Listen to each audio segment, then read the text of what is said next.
देखी होगी सभी ने इनफैक्ट। देखी होगी। तो कोटा फैक्ट्री और ऐसी एक सीईओ फैक्ट्री है, उसको कहते हैं एचयूएल।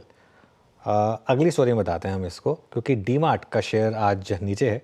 नंबर्स तो दिए ही हैं डीमार्ट ने, जो कि थोड़े डिसअपॉइंटिंग है, लेकिन साथ ही जो कंपनी के साथ कंपनी के एमडी और सीईओ रहे हैं नेविल नोरोना, जिन्होंने इस कंपनी को इस मुकाम तक पहुंचाने में एक बहुत बड़ा रोल प्ले किया है, तो उनकी जगह कौन लेगा और इस लीडरशिप में हुआ क्या है, ये सब इन्फॉर्मेशन लेकर मंगलम हमारे साथ हैं। मंगलम, गुड आफ्टरनून ना, बताइए फिर दोनों चीज़ें। सबसे पहले तो आप सबको 20 साल के लिए बहुत बहुत बधाइयाँ। 20 थैंक यू साल मंगलम, आपको भी। आई थिंक आप भी उतना ही हिस्सा हैं इस चैनल का।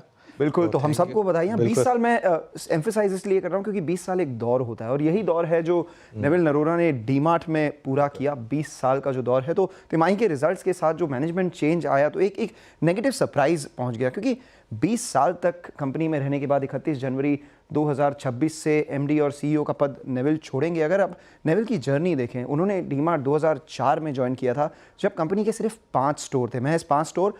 उससे उन्होंने ग्रो किया कंपनी को 380 स्टोर पे और एनुअल रेवेन्यू 50,000 करोड़ तक। तो एक जो इंडिया का सबसे बड़ा सुपरमार्केट बनाया है डीमार्ट को, और साथ ही में एक सक्सेसफुल आईपीओ भी। अभी की अंडर परफॉर्मेंस को अगर आप नज़रअंदाज कर दें या गिन भी लें, फिर भी आईपीओ से डीमार्ट ने 12 टाइम रिटर्न दिया है शेयर होल्डर्स को। और उसके एक बेनिफिशियरी नेविल भी हैं, जिनके पास करीबन 2% स्टेक है कंपनी में।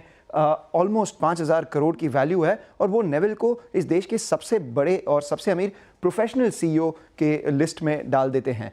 और नेविल यूँ तो मीडिया से बात करते नहीं है, हमारा सौभाग्य रहा है कि उन्होंने 2 बार हमसे बात की है। उन्होंने उसमें से 2 चीज़ें कही थी रिटेल बिजनेस के बारे में, जो मुझे लगता है कि सब कंपनीज देखेंगे। रिटेल डिटेल है, रिटेल रफ्तार है, और रिटेल एंटरप्रेन्योर्स की जो विजन है उसका हिस्सा है। तो बाकी सब कंपनीज किसी एक रिटेल कंपनी को क्लोन नहीं कर सकती।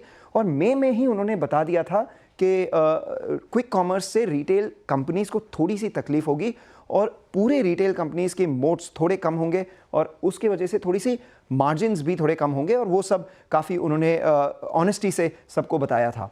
अब टाइड चेंज हो रहा है। नेविल के जगह कौन आ रहे हैं? अंशुल असावा, जो 30 साल से यूनिलीवर में है और अभी यूनिलीवर थाईलैंड के कंट्री हेड हैं। हिंदुस्तान यूनिलीवर में उन्होंने डिजिटाइजेशन को काफ़ी जोर दिया था। तो हो सकता है डीमार्ट जब डिजिटाइजेशन की तरफ चल रही है, डीमार्ट रेडी के सौजन्य से, तो अंशुल उसमें काफ़ी बड़ा एक रोल निभाएंगे। और दोनों, नेविल और अंशुल, यूनिलीवर से हैं, और ना ही वो दोनों जो हम यूनिलीवर की सीईओ फैक्ट्री की बात कर रहे थे। अभी देखिए कितने सारे कंपनीज के जो लीडर्स हैं वो यूनिलीवर को अपनी यूनिवर्सिटी मानते हैं। अब गोदरेज कंज्यूमर में सुधीर सीतापति हैं, प्रभा नरसिम्हन कोलगेट पामोलिव में है। आप अगर दूसरी कंज्यूमर कंपनीज में भी देखें तो गीतिका मेहता निविया इंडिया की यूनिलीवर की हैं। सुधांशु वत्स जो पिडिलाइट के एमडी डेजिग्नेट हैं, वो भी यूनिलीवर के हैं। प्रतीक पोटा, वो पहले यूनिलीवर में थे, फिर जुबिलेंट फूडवर्क्स में टर्न अराउंड किया, यूरेका फूड्स में भी है।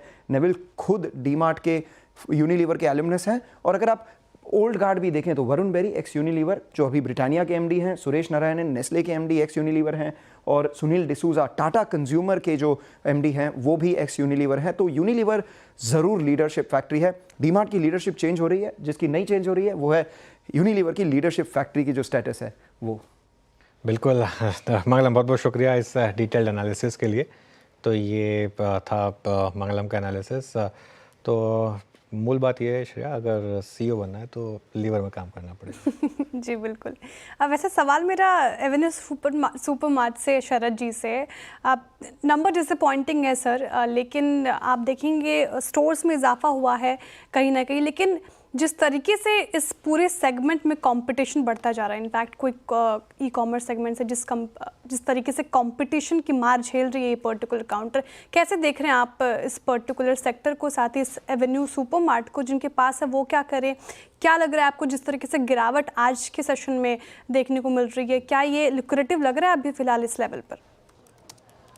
देखिए लुक्रेटिव तो अभी भी नहीं है क्योंकि वैल्यूएशन के लिहाज से देखें तो डीमार्ट शायद लिस्टिंग के से अभी तक हमेशा ही एक्सपेंसिव ही ट्रेड किया है, अभी भी एक्सपेंसिव ही है।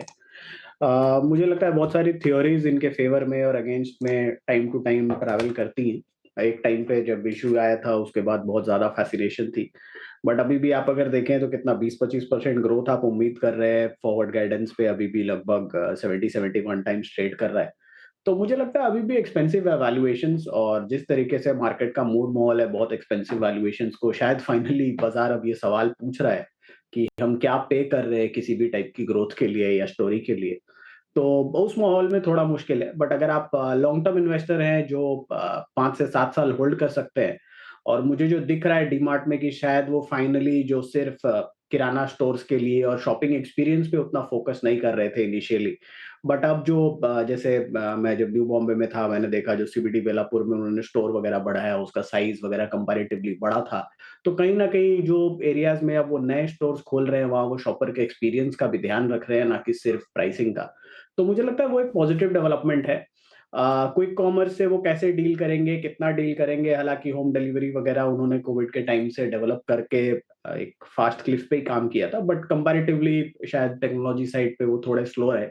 लेकिन मुझे लगता है अगर आप लॉन्ग टर्म इन्वेस्टर हैं, आप 5 से 7 साल की स्टोरी सोच रहे हैं, तो वो वापस से रीइन्वेंट कर लेंगे। रिटेल में ऑब्वियसली ये रिस्क तो रहता है कि नए कॉम्पिटिशन और नए डायनामिक्स कैसे आपको इम्पैक्ट करते। लेकिन डीमार्ट के पास एक सोर्सिंग एडवांटेज है, जो एक बहुत बड़ी एडवांटेज होती है किसी भी बिज़नेस के लिए। वर्किंग कैपिटल इश्यूज़ मेरे हिसाब से ज़्यादा कुछ है नहीं। तो जैसे-जैसे store expansion positively play out करता है, खास करके जो नए स्टोर्स हैं, जो बेटर एडहेयर करते हैं नए कस्टमर बेस को, यंगर जनरेशन को एक प्रॉपर शॉपर शॉपिंग एक्सपीरियंस के हिसाब से, तो हो सकता है कि फॉरवर्ड नंबर्स में एक री-रेटिंग भी दिखाई दे। तो अगर आप लॉन्ग टर्म इन्वेस्टर हैं जो अपना नज़रिया 2 साल के बियॉन्ड लेके जा सकते हैं, तो मुझे लगता है आपको होल्ड करके चलना चाहिए, घबराने की ऐसी कोई बात नहीं। लेकिन अगर आपका 1 डेढ़ साल से 2 साल से कम का नज़रिया है, तो मुझे लगता है अभी भी यहाँ से पैसे बनाना शायद थोड़ा-सा मुश्किल होगा। Okay, meanwhile